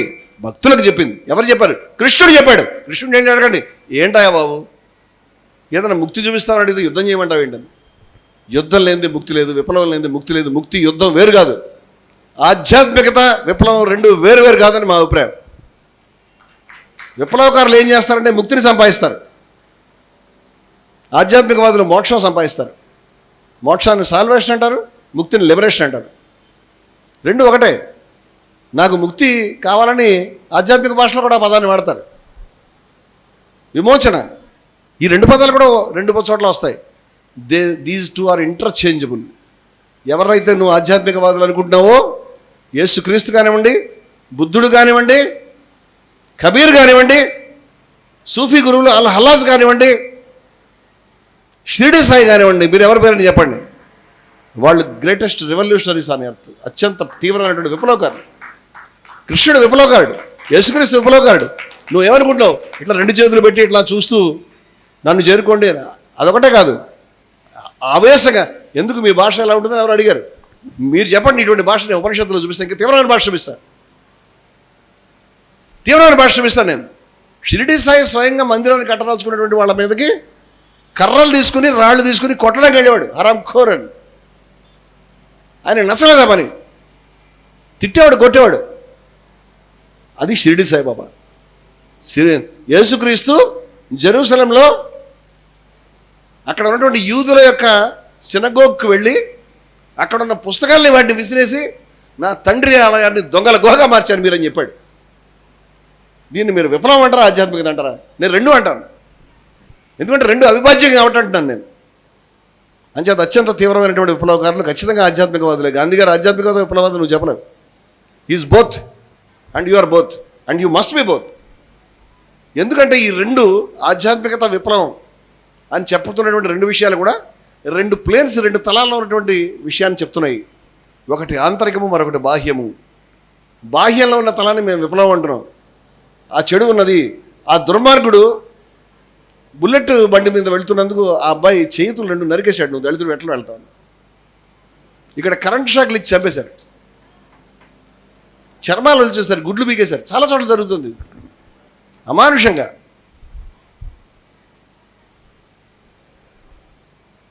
నీకు సంబంధం లేదా? నీకు అవసరం లేదా? నువ్వు తెలుసుకో, నువ్వు మాట్లాడవా? నువ్వు పేజీలు తిప్పుతావు, ఊరికే వల్లిస్తా కూర్చోటం సిగ్గులేదు. కృష్ణుడు చెప్పాడు అలాగని ఆ పని చేయమని. యేసుక్రీస్తు చెప్పాడా? ఖడ్గాన్ని తీసుకొచ్చాడని చెప్పలేదు. నువ్వు విగ్రహం పెట్టుకో, నువ్వు కూర్చుని మోకాళ్ళ మీద ప్రేయర్ చేసుకో. యేసుక్రీస్తు ఇచ్చిన ఖడ్గాన్ని మేము అందుకుంటున్నాం, ఇదిగో ఆయన చెప్పాడు. తండ్రికి కొడుకు మధ్య ఖడ్గాన్ని తీసుకొచ్చాను, కోడలకి అత్తకి ఖడ్గమే తీసుకొచ్చానని చెప్పాడు. మాకు ఖడ్గం కావాలి, ఎందుకంటే అది నిజమైన సందేశాన్ని ఇస్తుంది. ఆ ఖడ్గం నువ్వు అనుకునేది కాదు. కబీర్ కూడా మాట్లాడాడు ఇలాంటి మాటలు. మొదట నా ఇంటికి నిప్పెట్టుకుంటాను, తర్వాత నా వెనకాల వచ్చిన వాళ్ళు ఇళ్ళకి నిప్పెడతానని చెప్పాడు. ఇంటికి నిప్పెట్టడం ఏంటి? శుభవాన్ని నీ దగ్గరికి వస్తే. ఆయన ఇంకా చాలా చెప్పాడు. శిరమును కాపాడినా పోవును, శిరమును అర్పించిన శోభిల్లును, ప్రకాశిస్తుందంట. తలకాయ తీస్తే ప్రకాశిస్తుందంట. ఏంటది? అంచేత మాటల వెనకాల అర్థం వేరుంటుంది, విషయం వేరుంటుంది. వీళ్ళు ఆంతరిక బాహ్య తలాల్లో విప్లవాన్ని ఏ రోజు పక్కన పెట్టలేదు. కృష్ణుడు పెట్టలేదు, క్రీస్తు పెట్టలేదు, హల్లాస్ పెట్టలేదు. నువ్వు అనుసరిస్తున్న మఠం, నువ్వు చెప్తున్న కబుర్లు ఒకవేళ బాహ్యమైన విప్లవాన్ని వదిలిపెడితే, మిత్రమా నువ్వు అసమగ్రమైన విప్లవాన్ని అనుసరిస్తున్నావు అని మాత్రమే నేను చెప్తాను. You are following a revolution, you are following a spirituality, but it is incomplete, not complete. అలాగే ఎవరైతే నేను కూలదోస్తాను, దుర్మార్గాలను అన్యాయాలను అంతం చేస్తానని తిరుగుతున్నాడో, ప్రపంచమంతా తిరిగి పుస్తకాలు చదవయా, కానీ లోపల పుస్తకం చదవలేదు కదా అని ఆ ఫరీద్ అడిగాడు. నీ లోపల ఉన్నటువంటి దుర్మార్గాల మీద నువ్వు ఎక్కడ ఫైట్ చేసావు? అలములోన వైరుసేనల 1000 మందిని గెలవచ్చును, కానీ తనను తాను గెలిచినటువంటి వాడే మహాయోద్ధ అనేటువంటిది బుద్ధుడు చెప్పాడు, మహావీరుడు చెప్పాడు. నిన్ను నువ్వు గెలవాలి, యుద్ధమే అది. దాని యుద్ధం తప్పితే మరేమనలేము. దీన్ని ఇంటర్నల్ రెవల్యూషన్ అంటాం. మీరు చేస్తున్నటువంటి ప్రాక్టీసెస్ ఏవైతే ఉన్నాయో, మీరు ప్రశాంతత గురించి అంత తెల్లగా పెట్టుకుని, మీరు చెడు వార్తలు ఏమి వినకుండా మీ చెవులు మూసుకుని గంటలు చేసే మెడిటేషన్ ఏముందో, డెఫినెట్గా అది కొంత మంచిదే. కానీ but I'm very sorry, it is not complete until and unless you are in the war field, in the path of war. నువ్వు యుద్ధాన్ని చేయనంత వరకు సగమే అనుసరిస్తున్నావు. సగాన్ని అనుసరించు, సంపూర్ణంగా అనుసరించు. ఇది సంపూర్ణమైన మార్గం. మేము వెతికాము ఏ మార్గాన్ని అనుసరిస్తే యేసుక్రీస్తుని సంపూర్ణంగా అనుసరించగలుగుతాము. క్రాస్ చేసుకుంటే అనుసరిస్తామా? బాప్తిస్మం తీసుకుంటే అనుసరిస్తామా? ఆయన మార్గము ఏది? పరలోక రాజ్యానికి. ఆయన దైవకుమారుడిని విశ్వసిస్తే యేసుక్రీస్తుని అనుసరించినట్టు అవుతుందా? ఆయన బైబిల్లో చాలా స్పష్టంగా చెప్పాడు. ఏమని చెప్పాడు? సమాధానపరచువారు దైవకుమారులు అనబడదురు. చెప్పడం లేదా? ఆయన తన గురించి ఏమని చెప్పుకున్నాడు? మనుష్య కుమారుడు, son of man, son of God అని చెప్పలే ఆయన. ఆకాశంలో పక్షులకి ఆకాశం ఉన్నది, ఏది వీటికి బొరియలు ఉన్నవి, మనుష్య కుమారుడికి తలదాచుకునే స్థలం లేదని చెప్పాడు బైబిల్లో. అవునా కదా? బైబిల్ చదివినాడు, తెలుసు కదా విషయం. మనుష్య కుమారుడు అని చెప్పాడు. నువ్వు చెప్తున్నది అబద్ధం. 2, ఇంకో మాట ఏం చెప్పాడు? దైవ కుమారుడు అంటే నువ్వు అనుకుంటున్నాడు దేవుడు యొక్క కొడుకు, దేవుడు ఆయన భార్య పడుకుంటే పుట్టాడని కాదు అర్థం. లేకపోతే పవిత్రాత్మ అదే చెప్తున్నా, అది కూడా కాదు. సమాధానపరచువారు దైవ కుమారుడు అనబడుతురు. సమాధానపరచడం అంటే ఏమిటి? సమాధానపరచడం అంటే ఒక సమస్య, ఒక యుద్ధం, ఒక వైరుధ్యం, ఒక బాధ, ఒక అన్యాయం, ఒక అక్రమం. నువ్వు వెళ్ళాలి, నువ్వు మాట్లాడాలి, నువ్వు ఓదార్చాలి, నువ్వు నిలబడాలి, నీ తలకాయ ఇవ్వాలి. అప్పుడు నువ్వు దైవకుమారుడు అవుతావు.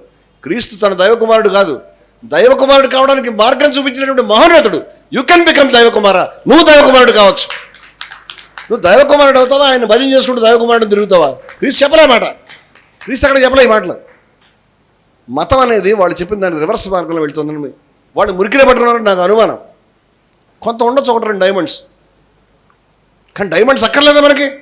క్రీస్తు ఇచ్చినటువంటి ఖడ్గం అక్కర్లేదా? కబీర్ చెప్పినటువంటి మార్గం అక్కర్లేదా మనకి? చెప్పండి, కావాలక్కర్లేదా? కావాలి. అందుచేత ఏ సత్యాలను అనుసరిస్తే మనం ఉత్తమమైనటువంటి క్రైస్తవుడు కాగలుగుతాము, ఏ సత్యాలను అనుసరిస్తే మనం ఉత్తమమైన హిందువు కాగలుగుతాము, ఏ సత్యాలను అనుసరిస్తే మనం ఉత్తమమైన ముస్లిం కాగలుగుతాము, ఏ సత్యాన్ని అనుసరిస్తే నేను షిరిడి సాయిబాబా యొక్క నిజమైన ఫాలోవర్ కాగలుగుతాను, ఏ సత్యాన్ని అనుసరిస్తే నేను ఉపనిషత్తులు అందుకోగలుగుతాను. వాళ్ళు ఏం చెప్తున్నారు? ఏ సత్యాన్ని అనుసరిస్తే రమణ మహర్షి, ఏ సత్యాన్ని అడిగితే Jalaluddin Rumi. To be one with the truth for just a moment. క్షణకాలం సత్యంతో, క్షణకాలం ఏకత్వం is worth more than the entire life and the world. మొత్తం ప్రపంచం కంటే, మొత్తం జీవితం కంటే ముఖ్యమని జలాలుద్దీన్ రూమి చెప్తున్నాడు. ఆ ఒక్క క్షణం 1000 జన్మలతో సమానం. టైం అనేది రిలేటివ్. నువ్వెందుకు గుర్తుపెట్టుకోవట్లేదు? 60 ఏళ్ళు వచ్చాయి. 60 ఏళ్ళు ఏం చేశాను? మొత్తం గంట రాయగలుగుతానా? ఆఖరి వారం రాయగలుగుతానా? ఏది ముఖ్యం అదే చెప్తున్నాను నేను. ఎందుకు? అది గుర్తుపెట్టుకున్నాను కాబట్టి. అంటే నీ టైం అంతా సమానం కాదు. కొన్ని ముఖ్యమైనవి, కొన్ని ముఖ్యం కానివి ఉన్నాయన్నమాట. అష్ఫాకుల్లా ఖాన్ రాంప్రసాద్ బిస్మిల్, కైపు నిండిన హస్తమును ఖండించచాలవు ఖడ్గములు అని చెప్పాడు కదా. వాళ్ళు ఉరికంబానికి నడిచి వెళ్తున్నప్పుడు జిస్మే భీ క్యా జిస్మే హై జిస్మే నా హో కూనే జునూన్. వాళ్ళు వెళ్తున్నప్పుడు వాళ్ళ మనసు ఎలా ఉంది, వాళ్ళ శరీరం ఎలా ఉంది, వాళ్ళు ఎటువంటి సత్యాన్ని దర్శించారు, వాళ్ళు ఏ స్థితిని అందుకున్నారు. 10,000 జన్మలు ఎత్తితే మనం అందుకోగలుగుతామని అడుగుతాను నేను. ఆయన 27 ఏళ్ళు బతికాడు, భగత్ సింగ్ 23 ఏళ్ళు బతికాడు, నేను 60 ఏళ్ళు బతికాను. నేను ఆయన గంట 2.5 రెట్లు ఎక్కువ కాదు కదా. మరి ఏమిటి దీని? క్వాలిటీ ఆఫ్ టైం అంటాం. అది చెప్తున్నాడు Rumi. To be one with the truth for just a moment. ఒక క్షణకాలం నువ్వు సత్యాన్ని స్పృశించగలిగితే, దాని ఏకత్వాన్ని అందుకోగలిగితే, it is worth more than the entire life and the world. ఈ ప్రపంచం కంటే, ఈ మొత్తం జీవితం కంటే అది ముఖ్యమైనది చెప్తున్నాడు. పిచ్చోళ్ళే చెప్తున్నారా? మోసం చేయాలని చెప్తున్నారా? ఎలక్షన్లు నిలబడ్డారా? క్యాంపెయిన్ చేస్తున్నారా? వాళ్ళు లేదే. వాళ్ళు అనుభవించి పలవరించి అందుకొని చెప్తున్నారు. నేను ఏది ఇస్తానో మీరు దాన్ని అందుకోవట్లేదని ఆయన అనుభవించి పలవరించి చెప్తున్నాడు. అది అక్కర్లేదా మనకి? అది అక్కర్లేదా? బుద్ధుడు చెప్పినటువంటి 6 సత్యాలు అక్కర్లేదా? ఎంతసేపు మీ ఇంట్లో బుద్ధుడు విగ్రహం పెట్టుకుంటే సరిపోయిందా? అందువల్ల మన అన్వేషణ ఆంతరిక బాహ్యతలాల్లో ఉన్నటువంటి పరమ సత్యాల్ని, మీ ఇంట్లో ఉన్న డైమండ్స్, ఆయన ఇంట్లో ఉన్న డైమండ్స్, ఆయన అన్నీ కావాలి. మాకు క్రీస్తు కావాలి, నేను హిందువుని. అనో బ్రద్ధ కథో ఎంత విశ్వత అని ఋగ్వేదంలో రాశారు. ఎక్కడెక్కడ మంచి కార్యాలు మా దాకా రావాలి. క్రీస్తు మావాడు అని వివేకానందుడు అమెరికాలో ప్రకటించుకున్నాడు. తెలుసా మీకు? మీ వాడు అవుతాడు. మీరు మంచినీళ్ళు ఎవరు ఆయనకి బయట ఇంట్లో కూడా రానివ్వరు ఆయన్ని. అది మావాడు, ఆయన మాకు చెందినవాడు అని ప్రకటించుకుని క్లెయిమ్ చేసుకున్నాడు. నేను కూడా చెప్తున్నాను, క్రీస్తు మావాడే కాదు, క్రీస్తు యొక్క సత్యాలు మావి, కవిజ్ఞాసులవి. బుద్ధుడు మావాడు, మీవాడు కాదు. కబీరు, షిరిడి సాయి, ఉపనిషత్తులు సమస్తం మావే. మేమేది వదిలిపెట్టే ఆలోచనలు లేవు. అందుకని ఆంతరిక బాహ్య తలాలకు సంబంధించినటువంటి విషయాలను మేము లిస్ట్ అవుట్ చేసుకుని 12 లక్షణాల దాకా వచ్చాం. ఎవరైనా వచ్చి ఇది లేదండి అంటే దాన్ని కలుపుకుంటాం. ఎవరైనా తీసేమంటే తీసేస్తాం. దాన్ని సాధన చేస్తున్నాం. ఇది ఒక పందా. ఈ పందా ఎప్పటిది? 2015. అబద్ధం. అత్యంత ప్రాచీనమైనది. ఏ సత్యాన్ని అందుకుంటే అన్ని సత్యాలు నాకు దర్శనం అవుతాయని ఉపనిషత్తులు రాశారు. వాళ్ళు ఇదే అన్వేషణ చేశారు.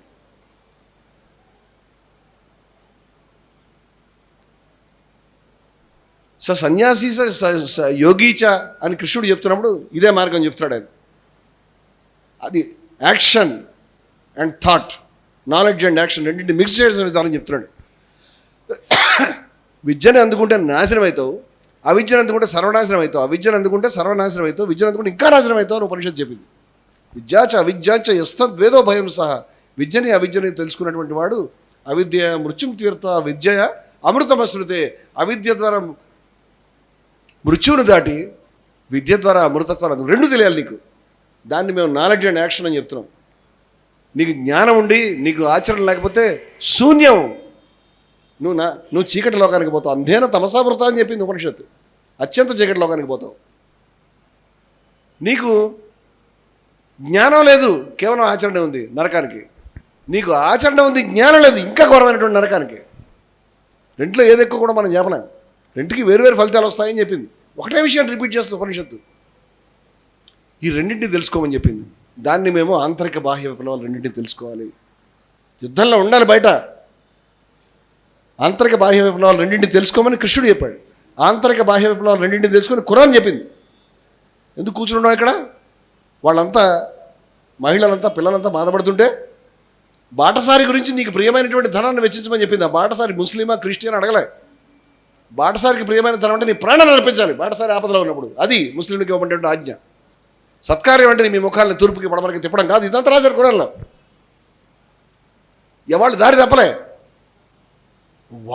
అక్కడ అంటుకుందో తర్వాత అంటుకుందో ఎక్కడో ఒకటి మనకు అవసరం లేని వస్తువులు ఉన్నాయి, దాంట్లో తీసేయండి. అప్పుడు మీ కళ్ళ ముందు అపూర్వమైనటువంటి బౌద్ధం, అపూర్వమైనటువంటి గీత, అపూర్వమైనటువంటి ఉపనిషత్తు, అపూర్వమైనటువంటి రమణ మహర్షి మార్గం, అపూర్వమైనటువంటి షిరిడి సాయి మార్గం, అపూర్వమైనటువంటి క్రైస్తవం, అపూర్వమైనటువంటి ఇస్లాము సమస్తం మీకు దృక్కోచనం అవుతాయి. అవన్నీ ఒకటే దారి. కానీ దారి తేలిక కాదు. క్షురస్య ధార నిశిత దురత్యయ దుర్గం పదస్తత్ కవయో వదంతి. ఈ కష్టమైనటువంటి మార్గంలో మనం ప్రయాణించాలి. ఈ విషయాన్ని తెలియజెప్పడానికి ఉన్నాం మనం, దారి తప్పడానికి లేదు. ప్రతిక్షణం మనం హెచ్చరించుకోవడానికి ఉన్నాం. అందుకని మెడిటేషన్ చేస్తాం. మన మెడిటేషన్లో ఈ కత్తులన్నీ ఉంటాయి మనకి. ఫస్ట్ లెవెల్లో, సెకండ్ లెవెల్లో కూడా ఈ విషయాలను చెప్పాలి. 1000 మంది ప్రజలకు చెప్పాలి. భయపడకుండా చెప్పాలి. చీకటిలో చెప్పింది వెలుతురులో చెప్పండి. ఈ లోపల చెప్పింది ఇంటి బయట కప్పు మీద కలిసి చెప్పండి యేసుక్రీస్తు. శరీరాలను చంపి ఆత్మలను చంపలేనటువంటి వాడి గురించి భయపడద్దని చెప్పాడు. దేనికి భయపడతాం మనం?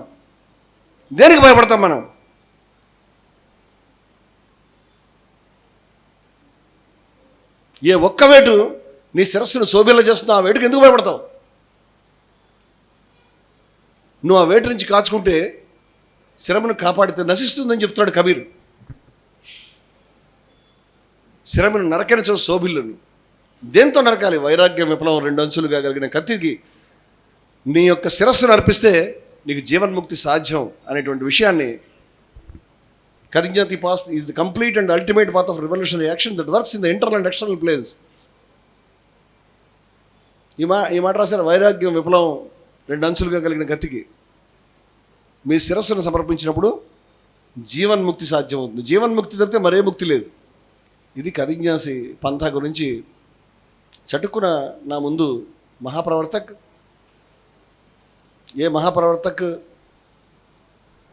అయితే ఒక గొప్ప సమర్పణ భావానికి ప్రతీకగా నా ముందు నిలిచాడో, ఏ మహాప్రవర్తక అయితే ఒక గొప్ప పంథాకి అనేక మంది శ్రేణులకి వాళ్ళకి ఈరోజు దీనికి ప్రాతినిధ్యం వహిస్తున్నాడో, దీన్ని ఇప్పటిదాకా ముందుకు తీసుకెళ్ళారు. దుర్గారావు గారు ఉన్నారు మహాప్రవర్తకగా, అరవిందరావు ఉన్నాడు, రజనీ దానికి గొప్ప విలువను తీసుకొచ్చింది, గతంలో కూడా లోకనాథ్ ఉన్నాడు, మళ్ళీ ఇప్పుడు లోకనాథ్. వీళ్ళెవరు గురువులు కాదు, వీళ్ళెవరు శక్తిపాతం చేయరు. మనకి శక్తిపాతం నీకు పుస్తకం చేస్తుంది.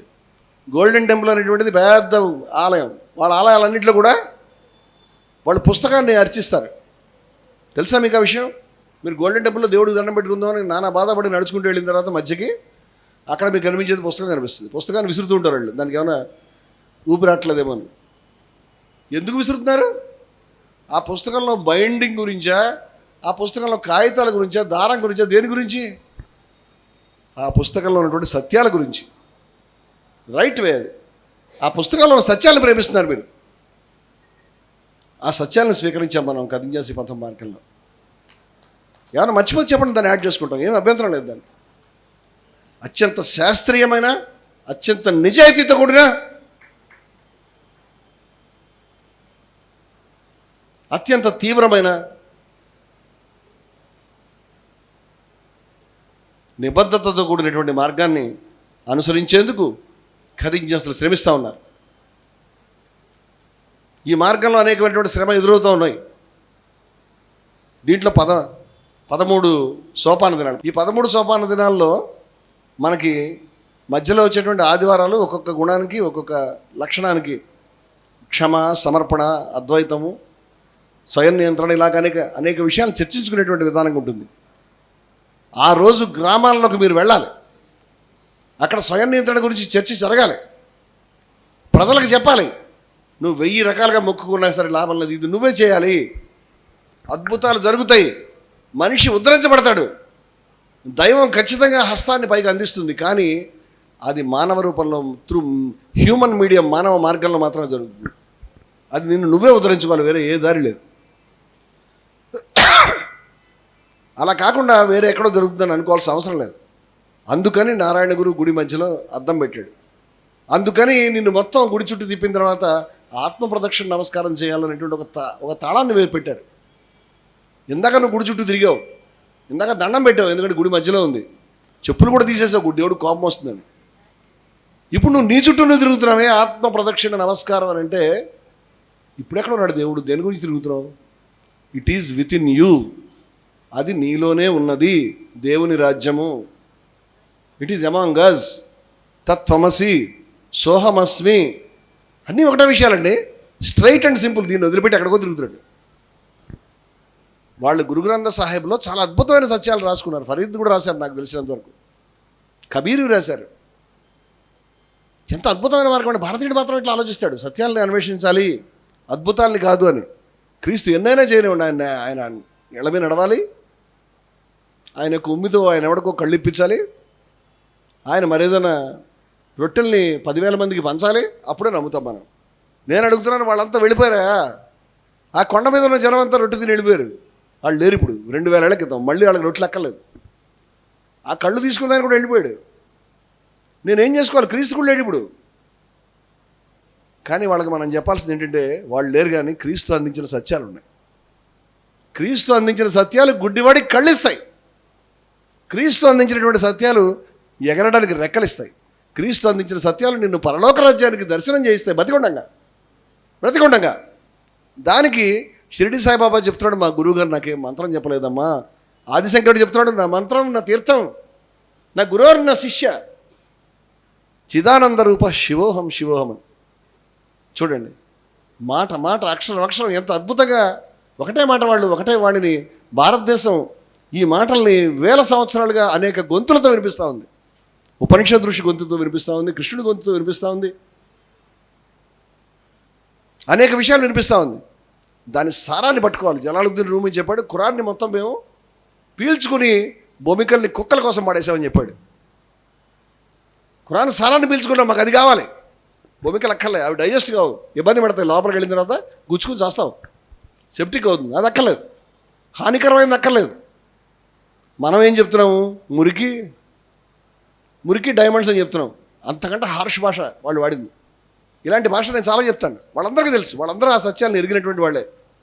అటువంటి మహర్షులకి, అటువంటి దార్శనికులకి, అటువంటి మహనీయులకి ప్రణమిల్లుతూ మీ మార్గాన్ని ముందుకు తీసుకెళ్తున్నాం, మీరు చూపించినటువంటి దారిలో ముందుకు వెళ్ళగలుగుతాం. మేము మిమ్మల్ని అనుసరించట్లేదు, సత్యాలను అనుసరిస్తున్నాం. ఈ మార్గం వర్ధిల్లుగాక, ఈ సత్యం వర్ధిల్లుగాక. మతంలో ఉండేటువంటి అద్భుతమైనటువంటి, అన్ని మతాల్లో ఉన్నటువంటి గొప్ప గొప్ప సౌందర్యభరితమైనటువంటి సత్యాలు, విలువలు ఏవైతే ఉన్నాయో మానవ జాతిని, యావత్తు భూమిని ప్రకాశింపజేయుగాక. భూమి అంతా వెలుగుతూ నిండుగాక, ద్వేషం అంతరించుగాక అని మనం కోరుకుంటాం. సీరియస్గా ఇన్వాల్వ్ కండి. ఏం కష్టంగా ఉందండి. దేవుడు బొమ్మ పెట్టి పూజ చేసుకుంటూ ఆయన జపం చేస్తుంటే వచ్చే సంతోషం, కదిజ్ఞాస విలువలను తలుచుకుంటూ మనం విమర్శించుకుంటూ రావడం లేదు. వాళ్ళు అదే చెప్పారు, దుర్గం పదస్తత్ కవయో వదంతి అని చెప్పారు. చాలా కష్టమైనది అని చెప్పారు. అది షార్ట్ కట్. యేసుక్రీస్తు చెప్పాడు, స్వర్గానికి వెళ్ళేటువంటి దారి ఇరుకుగా, దరిద్రంగా ఉంటుంది, కష్టంగా ఉంటుంది. వాళ్ళు ఏ రకంగా కత్తంచి చెప్పారో ఆయన ఇరుగ్గా అని చెప్పాడు. నరకానికి వెళ్ళేది హైవేలా ఉంటుంది, పాష్గా ఉంటుంది, దుమ్మురేపేలా ఉంటుంది. అందుచేత నీకు ఈజీగా ఏదైతే కనిపిస్తుందో, ఏదైతే ఈజీగా వెళ్ళిపోతున్నావో, ఆలోచన పెట్టడం లేదో, ఇష్టపడడం లేదో, గొర్రెలాగా వెంబడబడుతున్నావో, అది స్వర్గానికి తీసుకెళ్తుందా, నరకానికి తీసుకెళ్తుందా, పరలోక రాజ్యానికి తీసుకెళ్తుందా, మహాఘోరమైనటువంటి వినాశనానికి తీసుకెళ్తుందా? ఈ క్షణం, ఈ జీవితంలో ఈ సత్యాన్ని మనం సాధించుకోకపోతే జీవితం వ్యర్థమవుతుందని అర్థం చేసుకోవాలి. మన పిల్లలు, మన ఇళ్ళు, మన కార్లు, మన గొప్ప, మన కులము హరతి నిమేషాత్ కాలాత్ సర్వం అంటాడు ఆదిశంకరుడు. ఒక్క క్షణంలో కూలిపోతాయి. మాకురు ధనజన యవ్వన కర్మం, ధనాన్ని, జనాన్ని, యవ్వనాన్ని చూసి ఒళ్ళు పొగరెక్కి రెచ్చిపోకు నువ్వు. అవన్నీ దేనికి పనికి వస్తాయి? ఇవన్నీ ఎందుకు? ఇక్కడ సత్యాన్ని సాక్షాత్కరి ఇహచేద వేది తద సత్యమస్తి నచేదహ వేది మహతీ విరస్తి, సర్వనాశనానికి గురవుతావు. ఇక్కడ కనుక నువ్వు సాక్షాత్కరించుకోకపోతే ఈ జన్మలో, ఇక్కడంటే అర్థం ఏంటి, ఈ జన్మలో ఇప్పుడు ఈ హాల్లో నువ్వు సాక్షాత్కరించుకోవడానికి నువ్వు వాయిదా పెడుతుంటే నష్టపోతున్నావు, నాశనం వైపు వెళ్తున్నావు. ఏ క్షణమైన దాని వైపు నీ మనసును కేంద్రీకరించాలి. కేంద్రీకరిస్తే భూతేషు భూతేషు విచిత్య ధీరా, ప్రాణులన్నిటి యందు దాన్ని సాక్షాత్కరించుకున్నారు. ఆ తత్వాన్ని, అక్షరమైనటువంటి దాన్ని సాక్షాత్కరించుకున్నటువంటి వాళ్ళు తత్వను ఉజుగుప్సని, వాళ్ళు ద్వేషించరు. తత్ర కోమోహ కాశోక, వాళ్ళు శోకించరు, వాళ్ళకి మోహం లేదు, ముక్తులు వాళ్ళు. ప్రత్యాస్మ్యలో కాదు అమృతాభవంతి, ఈ లోకాన్ని దాటి అమృతత్వాన్ని అందుకుంటారు. ఈ అద్భుతమైనటువంటి మార్గాన్ని చాలా శ్రమకి ఓర్చుకుని ఇవాళ ఇక్కడికి మనం అందరినీ రావద్దు అనడానికి మరొక కారణం ఏంటంటే లైవ్ వెళ్తుంది. మాకు తెలుసు ఆ విషయం, దాన్ని వేల మంది చూస్తున్నారు కూడా మనకు తెలుసు. ఇవాళ ఏ విధంగా బుద్ధుడి యొక్క ఆర్యసత్యాలను తీసుకొని ఘోరమైన కంటకమైనటువంటి మార్గాలను ఎంచుకుని ఎక్కడెక్కడో దారులు లేనటువంటి ప్రాంతాల్లో చోరులు, దొంగలు, పులులు, పాములు ఉన్నటువంటి ప్రాంతాల్లో కేవలం 4-5 వస్తువులు తీసుకుని, వజ్రసూచి అంటే ముళ్ళు, బట్టలు కుట్టుకోవడానికి మనకి వచ్చేది, అదొక వస్తువు. భిక్షాపాత్ర ఒక వస్తువు, 4-5 తీసుకెళ్ళాలి అంతే. అవి తీసుకుని ఆ రోజు ఎంత ప్రపంచం ఉందో అంత ప్రపంచాన్ని నడిచి వెళ్ళినటువంటి వాళ్ళు ఆర్యసత్యాన్ని ఏ విధంగా మానవ జాతికి సాక్షాత్కరింపజేశారో ఆ విధంగా కదిజ్ఞాసులు గ్రామానికి, ఇంటికి వెళ్ళి ఈ మార్గాన్ని తీసుకువెళ్ళి చెప్పగలుగుతారు, మాట్లాడగలుగుతారు, నేర్చుకుంటారు. జీవన సాఫల్యం అజాష్ చెప్పాడు నాకు. మేము ఉపనిషత్తుల క్లాసులు తీసుకుంటున్న రోజుల్లో మహనీయుడు గుర్తు రాకుండా ఉండడం సాధ్యం కాదు. ఉపనిషత్తు అనేటువంటిది ఈ హాల్ పేరు. ఈ హాల్ వాస్తవం కింద ఉంది. ఆ హాల్ ఇప్పేసాం, ఇప్పుడు పైన పెట్టుకున్నాం అంజాది. ఇది ఉపనిషత్ హాల్. ఈ ఉపనిషత్ హాల్ని ఆవిష్కరించినటువంటి మహనీయుడు అజాజ్ షేక్ జీవితాన్ని అట్లా అర్పించాడు. ఆయన దేశం అంతా కూడా కాలినడకని తిరిగాడు. చిట్ట చివర ముచ్చు వస్తుంది, చనిపోతామని తెలిస్తే ఆ రూమ్లో ఉండిపోయాడు. ఆయన యొక్క చివరి గమ్యం మన దాంట్లో ఉంటుంది. ఆయన చెప్తాడు, దాంట్లో ఇక్కడే ఉంటాను, నేను ఇక్కడే మాట్లాడతాను. అజాజ్ షేక్ ఉన్నాడు, వింటాడు. ఆయన చెప్పాడు, ఒకవేళ ఈ ఆత్మసాక్షాత్కారం అనేది ఉంటే కనుక దాన్ని అందుకునే వాళ్ళు నేను మొదట ఉంటానో లేదో నేను చెప్పలేను, కానీ వెనకాల అయితే ఉండని చెప్పాడు. కానీ ఆయన ముందు అందుకున్నాడు. ఏ క్షణాన తను చనిపోతానని తెలిసిన తర్వాత తన భార్యని, పిల్లల్ని అన్నింటినీ వదిలేసి మే ఆప్కి సాత్ రహంగా, నెలలో చచ్చిపోతావు అంటే ఎంత తలకిందలైపోతావు నువ్వు. ఏ క్షణానైనా హింస, మొత్తం బోన్స్ బయటపడ్డాయి. అటువంటి పరిస్థితిలో మనిషి ఇక్కడ వచ్చి తన ప్రేమతో ప్రతి ఒక్క పిల్లవాడిని మాట్లాడి, ప్రతి ఒక్క అదంతా కూడా వీడియోలో ఉంది, దయవుంచి చూడాలి ఇవన్నీ కూడా. అటువంటి మహనీయుడు అజాజ్ షేక్ని తలుచుకుంటూ ఈ యొక్క కార్యక్రమాన్ని ప్రారంభించవలసిందిగా, మీ సమయాన్ని ఇక్కడ చాలామంది పెద్దలు, విభిన్న మార్గాల్లో పయనించిన వారు, వాటి యొక్క లోతు తెలిసిన వాళ్ళు, నేను ఎంతగానో ప్రేమించి, నేను ఎంతగానో ప్రణామాలు అర్పించుకునేటువంటి వ్యక్తులు ఇక్కడ ఉన్నారు. అమ్మగారు ఉన్నారు, మా రజనీ గారు ఉన్నారు, ఆ అమ్మగారు ఉన్నారు, జాన్ గారు ఉన్నారు, ఇంకా అమృతానందగిరి గారు ఉన్నారు. మేమంతా కూడా పరస్పరం ప్రేమలో మునిగి తేలుతూ ఉంటాం. ఎందుకంటే ఆ సత్యం మాకు కనెక్ట్ అవుతూ ఉంటుంది. ఏది వాళ్ళు వెతుకుతున్నారో నాకు కూడా తగులుతూ ఉంటుంది. అమ్మగారి యొక్క అచల సాంప్రదాయం అనేటువంటిది తదే జతి తన్నై జతి, అది కదులుతుంది, అది కదలదు అని చెప్పారు. కదులుతుంది, కదలదు. తదంతరస్య సర్వస్య తదు సర్వస్యాస్య బాహ్యత, అది లోపల మొత్తం ఉన్నది, బయట మొత్తం ఉన్నది అని. సమస్తం నిండినటువంటి వస్తువు కదలడం అంటే ఏమిటి అర్థం? కదలడం అంటే తాను అంతకుముందు లేని ప్లేస్లోకి వెళ్ళటం. ఈ నా చెయ్యి ఇక్కడి నుంచి ఇక్కడికి కదిలిందంటే ఇక్కడ ఉంది, ఇక్కడ లేదు, ఇక్కడి నుంచి ఇక్కడికి వెళ్ళింది, అంతే కదా కదలికకి అర్థం. కదలిక జరగాలి అంటే రెండు విషయాలు ఉండాలి. ఏంటంటే నా చెయ్యి ఉండాలి, అది లేని ప్రదేశం కూడా ఉండాలి. కానీ బ్రహ్మము సర్వము నిండి ఉన్నది కదా, సర్వం కల్పితం బ్రహ్మ కదా, అది ఎట్లా కదలగలుగుతుంది? తదే జతి తన్నై జతి అనే దాంట్లో అది చలిస్తుంది, చలించదు. అది చలిస్తుంది, అబద్ధం, అది నీకు సంబంధించిన సత్యం. తన్నై జతి, అది చలించదు, సత్యం. వారు దాన్ని కనుక్కుని అచలము, అది కదలనిది అని చెప్పారు. ఉపనిషత్ సత్యాన్ని వారు అద్భుతంగా జనంలో తీసుకెళ్తున్నారు. వారి గురువులు చాలా సరళమైనటువంటి ఈ పాండిత్య ప్రకర్ష, ఈ పిచ్చి మాటలు మానేసి అమ్మగారు మాట్లాడితే మనం అంతా డోలికల్లో తేలిపోతాం సంతోషంగా. గొప్ప మార్గం వాళ్ళది. అట్లాగే వీరబ్రహ్మ గొప్ప మార్గం, ప్రతిదీ గొప్ప. షిరిడి సాయి గొప్ప మార్గం. రజనీ కుమార్ గారు నాకు పరిచయం అయితే నాకు నేనే పరిచయం అయినంత సంతోషం కలిగింది. అంత గొప్పవాడు ఆయన. అంటే నేను గొప్పవాడిని అర్థం వస్తుంది మళ్ళీ, అంత ఆత్మీయుడు ఆయన. గొప్పతనాలతో పనే ఉంది. కానీ అలాగే అమ్మగారు ఆవిడ వచ్చి కూర్చున్నారు. మేమేం మాట్లాడుకోలేదు. 2 నిమిషాల్లో ఆమె కళ్ళలో నుంచి, ఆమె స్పర్శలో నుంచి ఆమె పుస్తకాలు ఇచ్చారు. దాంట్లో ప్రేమ ప్రవహిస్తుంది. ఇది అలాగే జాన్ గారు, ఆయన నాకు మెసేజ్లు పెడుతుంటారు. నేను ఎంత దుర్మార్గం ఉంటే వాటికి రిప్లై కూడా ఇవ్వలేను. ఎంత ప్రేమ ఉంటుంది దాంట్లో. ఎందుకంటే నలిగిపోతున్నాడు కార్యక్రమాల మధ్య, అందుకని ఇది చెప్పడం లేదు. వారు ఎక్కడుంది వెతుక్కుంటూ వస్తారు. ప్రతిదానికి వస్తారు. లేరు అంటే రాలేరు పాపం. ఇట్లాంటి మిత్రులు ఇక్కడికి రావటం ఇంకా చాలామంది వస్తారు. బహుశా మన ఎవరికి కూడా సరైనటువంటి టైం కానీ పద్ధతి కానీ చెప్పలేదు. ఇక్కడ సుదీర్ఘమైన కార్యక్రమం ఇక్కడ జరుగుతుంది. మహాదీక్ష ఉన్నది. ఈ మధ్యలో కార్యక్రమాల మధ్యలో మాట్లాడతారా, ముందు మాట్లాడతారా, ఎట్లా చేస్తారన్నది మహాప్రవర్తక నిర్ణయించుకుని ఈ కార్యక్రమాన్ని నడిపించవలసింది కోరుతూ ముగిస్తున్నాను. జై భారత్.